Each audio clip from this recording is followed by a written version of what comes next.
চলো দুদিন ধরে অনেক লুচি পরোটা খাওয়া হয়ে গেছে, তার জন্য তো আবার ডায়েটটা করছি। যদিও এটা ব্রেকফাস্টে করা যায়, কিন্তু আমি এটা ডিনারেই করছি। তো ফার্স্টে দিয়ে দেবো টক দই। আমার কাছে বিস্বাদ খাবার, কিন্তু তাতেও মনে হয় আমার ওয়েটটা কমানো দরকার, সেজন্য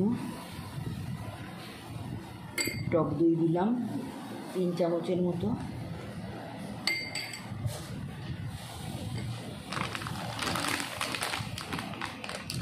ওটস চামচটা দিয়ে দিচ্ছি, ওটস এই 2 চামচের মতোই দেবো।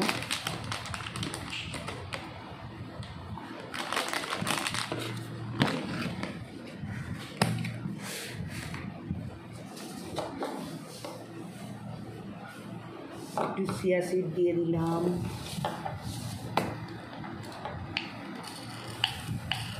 একটু ফ্ল্যাক্স সিড দিয়ে দিলাম,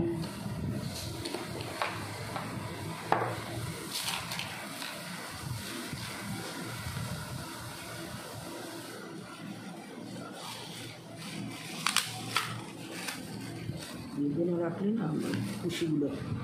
আর দেবো পাম্পকিন সিড,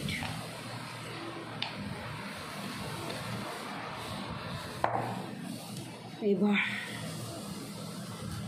একটা কলাটা মানে খাওয়া উচিত না, কিন্তু তাও একটু তো কিছু দিয়ে খেতে হবে, সেই জন্য খাচ্ছি। এতটা আমি দেবো না, একটুখানি কলা খাবে, এতটা আমি দেবো না। খাবে একটু কলা? এমনি খাবো না আমি, এমনি খেয়ে তুমি খাও না, এতটা খাবো না।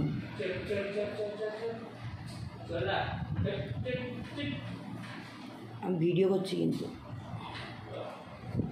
এনো খেয়ে নেবে এনাও না।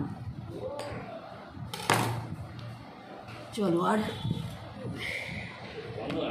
আর যেহেতু চিনি দেবো না, তাই জন্য একটু মধু দাও না, তুমি যাও যাও।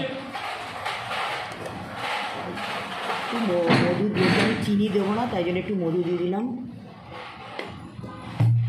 এই যে পুষিদের এখন খাওয়াতে যাচ্ছে, সব তাড়িয়ে তাড়িয়ে নিয়ে যাচ্ছে, নাহলে তো যাবে না কেউ। সব সর্দিতে ভুগছে, খাওয়ার কারোর ইচ্ছা নেই, এরমভাবে তাড়িয়ে তাড়িয়ে নিয়ে গিয়ে খাওয়াচ্ছে, আবার ওষুধ খাওয়াবে, এই করে দেরি হয়ে যায়। তো আমি এটা খানিকক্ষণ ভিজিয়ে রাখবো। তোমরা এটা ভিজিয়ে এটা করে আবার ফ্রিজে রেখে দিতে পারো, সকালে ব্রেকফাস্টও খেতে পারো। তো শুধু অনিমেষের জন্য রুটি আর তরকারি করে দিয়েছি। তো সীমা তো 2 দিন আসেনি, কান্না গেছে। ও ইজিলি আজকে বিকেলে এসে আসতেই পারতো, কাকে জোর করাবো? আমার একদমই ইচ্ছা নেই কোনো লোক রাখার। সত্যি কথা, আমি এখন রান্নাঘরে ঢুকে বুঝতে পারছি যে আমার কী পরিমাণে কী হারে খরচা হয়। হ্যাঁ, সবাইকে তাই বলি যে আমার 4 প্যাকেট সাদা তেল লাগে আর 4 প্যাকেট সর্ষের তেল লাগে। সবাই অবাক হয়ে যে 8 প্যাকেট আবার মাসের শেষে আবার আনতেও হয়। আর আমার এখনও আমার হাতে চলছে বলে, ও মাঝখানে আসলো না শরীর খারাপের জন্য, আমার হাতে সংসার চলছে বলে আগের প্যাকেটটাও এই 2 দিন আগে আমি শুধু আবার মাসকাবারির প্যাকেটটা ভেঙেছি।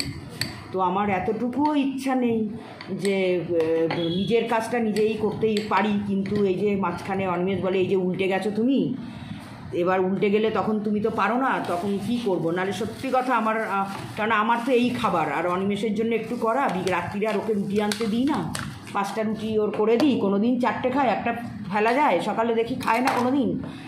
তো ছোটো ছোটো করে এই রুটি করে দিই 5টা। এখন আর ওকে রুটি আনতে যেতে দিই না, ওই বৌদির কাছে দাঁড়িয়ে থাকবে। আমি দেখেছি কবার ওর সাথে রুটি আনতে গিয়ে যে দাঁড় করিয়ে রেখে দেয়, অন্যকে আগে দিয়ে দেয়। আরে কেন ভাই, যেহেতু রোজকার খদ্দের তাকে আগে দিয়ে দে, ওকে দাঁড় করিয়ে রেখে দেবে, কারণ ওর এসে আবার বেড়াল খাওয়াবে, এ করবে, ওর রুটি আনতে গিয়ে দেরি হয়ে যায়। আমি দরকার নেই, 5টা রুটি আমি করে দেবো। এখন আর আমি ওকে দিয়ে রুটি আনাই না, করে দিই। আর আমার তো এই খাবার নয় ওটস খাই, নয় আজকে বললাম আজকে আমার ভালো লাগছে না শরীরটা, আমি আর ওটস বানাতে পারবো না, তো আমি দই এনে দাও, দইটা দিয়ে আমি এরমভাবেই বানিয়ে খাবো।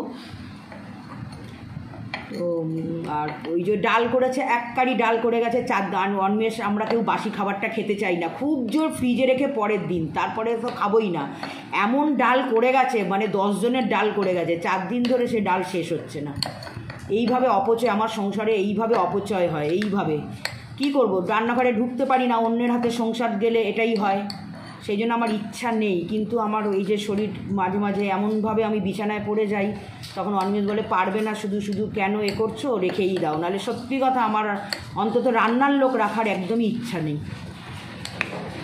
তো চলো এটা খানিকক্ষণ একটু ভিজিয়ে রাখবো, ভিজিয়ে রেখে কালকে ঠাকুরের বাসনগুলো একটু মেজে নেবো। কারণ অনিমেষ এখন বিড়াল খাওয়াচ্ছে, পুষি খাওয়াচ্ছে, খাইয়ে তারপরে পুষি খাইয়ে ও তারপরে খাবো। কারণ ওর আগে আমরা দুজনে থাকি, কী করে আগে খেয়ে নেবো। অনেকেই বলে তুমি ডায়েট করো, আগে কেন খাও না? কী করে খাই, দুটো মানুষ থাকি, একা কী করে খেয়ে নেবো। সে ওরও হয়ে আমি ওই জন্য বলি দেরি করবে না, সকালে উঠতে পারো না, তাড়াতাড়ি করে পুষি খাইয়ে তাড়াতাড়ি করে শো। ও বাবা খেলা শোবে, আবার বিছানায় ফোন নিয়ে যাবে, খেলা দেখবে, এই দেখবে, ফোনের দিকে হাত দিয়ে পড়ে যাচ্ছে, তারপর আবার যেই বলে কী হলো, ফোন চলছে কেন? না আমি তো খেলা দেখছি, এদিকে ঘুমে আসছি। তো চলো এই করেই চলছে জীবন, যেইভাবেই যতদিন যায় চলুক। কেননা দেখো আজকে এই যে অনিমেষ বলে কেন এই যে রেখে দিই, শরীর খারাপ হলে মানে যখন আমার হয়, তো এই তো কদিন ধরে পুরো শরীরে পাচ্ছি না, তার উপরে এত গরম, ওই জন্যই অনিমেষ বলে রেখে দাও, যখন নিজে পারছো না কী করবে। দেখো আমার বাড়িতে আমার জায়ের যদি শরীর খারাপ হয়, তার বৌমা আছে, কারুর শরীর খারাপ হলে কেউ না আছে, আমার তো আর কেউ নেই, সেই জন্যই আমাকেই তো সবটা করতে হয়, দেখতে হয়। তো সেই জন্য আমাকে লোক রেখে দিতেই হবে, কিছু করার নেই। কিন্তু আমার বিশ্বাস করো, আমি যেহেতু নিজের হাতে খাবার বানাতে ভালোবাসি, অন্যের হাতে খাবার ছাড়তে আমার একদম গজর করি, গজর বসে বসে এই যে গজর করে যাচ্ছি। আমার এত খরচা হচ্ছে, সত্যি কথা, এতদিন রান্নাঘরে ঢুকিনি, এখন দেখছি আমার এত খরচা হচ্ছে, দুটো মানুষের জন্য এত খরচা হচ্ছে, কিন্তু কিছু করার নেই।